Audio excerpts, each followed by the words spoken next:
प्रणाम सब गोटे के। जागू मैथिलक माध्यम से हम शिवम कुमार चौधरी आए अपने सबके बीच में उपस्थित छी कोहरा के प्रदर्शन में। सामने हमरा पास में कोहरा के जो समय है अखन साँझ के से 4 बजे और 4 बजे कोहरा के जो परिणाम देख रहे छे अपने सब सामने में, क्योंकि ऐसा साबित भ रहा है कि ठंडा कते शीतलहरी जकरा हम मैथिली में कहै छियै से शीतलहरी बहुत जोर शोर से भोर में लगभग 10 बजे भोर हो और साँझ में 3 साढ़े 3 बजे से साँझ पड़ जाए तकरा बाद किछु नहीं देखा एखन रोड पर जे आदमी चलै उनका कतेक समस्या हो से, यानी जे आदमी चलै ना वएहटा कह सकै छै जे हुनका कतेक रंग के समस्या है, क्योंकि 4 से 5 डेग से आगू किछु नजर नहीं आबै छै। ई कोहरा में जतेक भी गोटे रोड पर चलै छी तिनका सबसे निवेदन जे एकदम सावधानी से चली और जहाँ तक मैं प्रयास यह राखी जे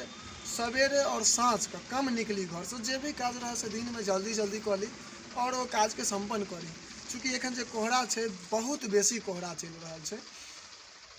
एमे अपने आप के एक सतर्की राखी और ठंडा बहुत बढ़ गई, खास कर जे बुजुर्ग आदमी घर में हुनका पर किछु विशेष ध्यान राखी, गरमायल रही। और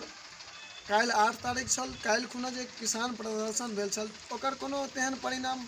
अपना इम्हर नहीं देखल गेल हन, कोनो तेहन बंदी नहीं देखल गेल, रास्ता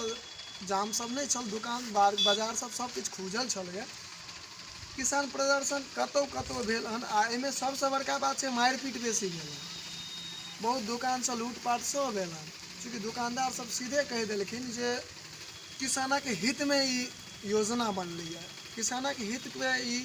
धारा नियम कानून बनलै है, के किसान कोनो प्रकारक तेहन विरोध नहीं कलथि है। एक राजनीतिक दल जे एमे विपक्षी कूदला है वएहटा विरोध कलथि। तो खास कर हम उपस्थित छलूँ कोहरा के विषय में, हम अपने सबके बीच में एक छोट छिन दृश्य देखा रहा छी। सामने जे एतेक प्रकार के लाइटिंग है, हम मान लिया अपन कैमरामैन विपुल जी से कहबे जे कनी सामने लाइटिंग के देखबथिन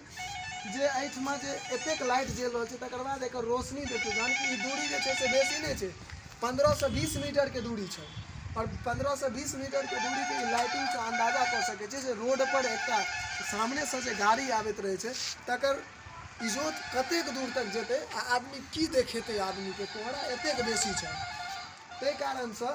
जतेक भी आदमी निकली तिनका से निवेदन है जे सतर्की से और ध्यान रख कर निकली।